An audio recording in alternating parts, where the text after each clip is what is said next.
this station for Orson Welles.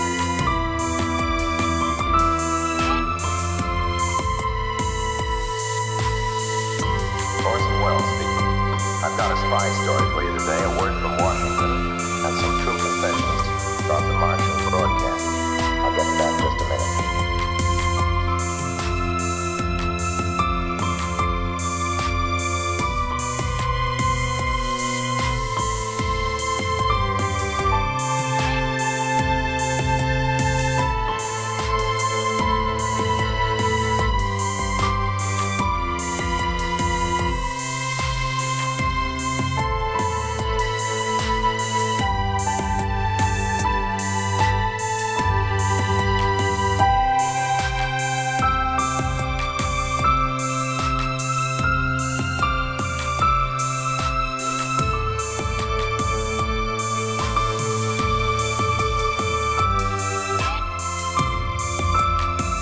War departments have just declined to absorb the OSS, the Office of Strategic Services. I guess they figure all those spies are too tough to handle.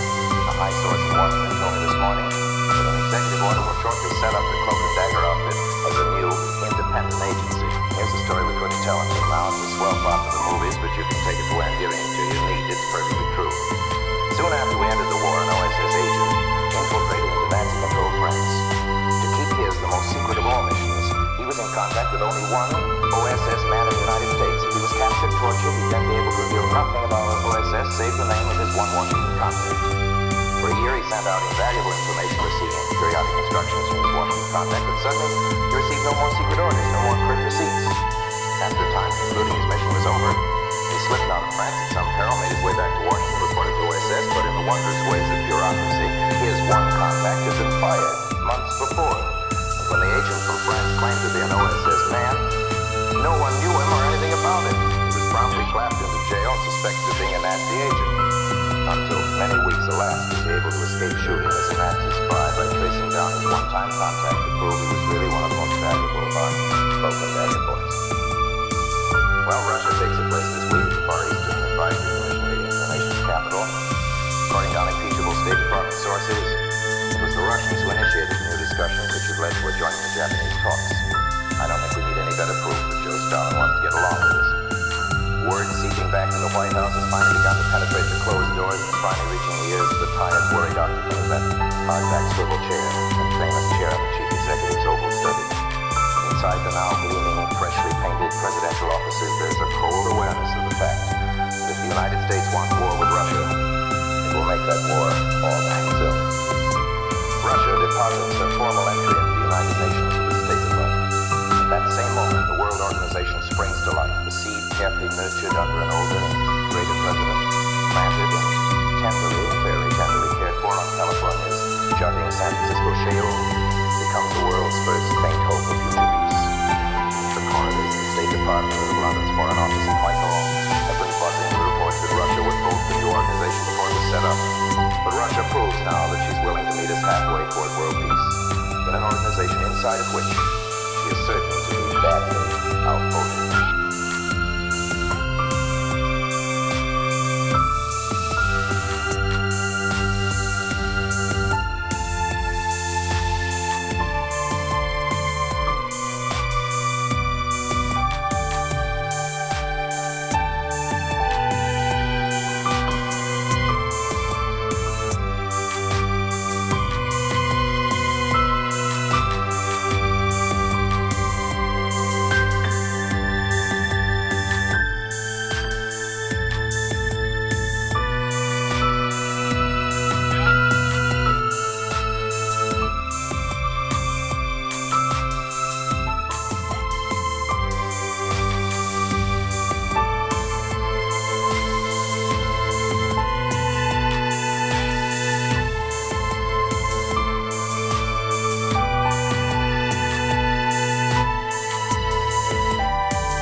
close enough, I hope, to that witching season for me to mark an anniversary in the Mercury Theater.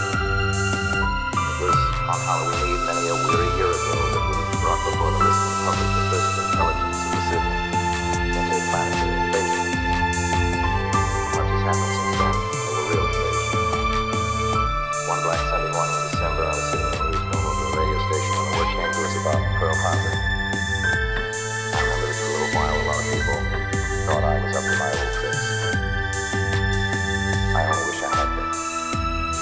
probably be less gloomy by way of goodbye today. May I please tell you an anecdote or two about the men from Mars?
Ways.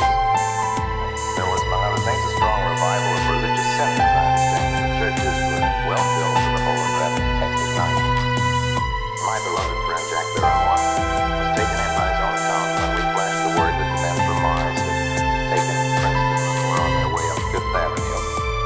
Jack went to the kennels back at his house, opened the doors, and told a group of bewildered St. Bernard dogs that they had their freedom. Bing Crosby tells a wonderful story about a famous golfer whose name I better withhold, because Bing tells me that he'd looked upon the warning this golfer had looked upon it when it was read before he started listening to the show. That afternoon seems he'd done famously at an important match, some links in New England, with golfer friends. He was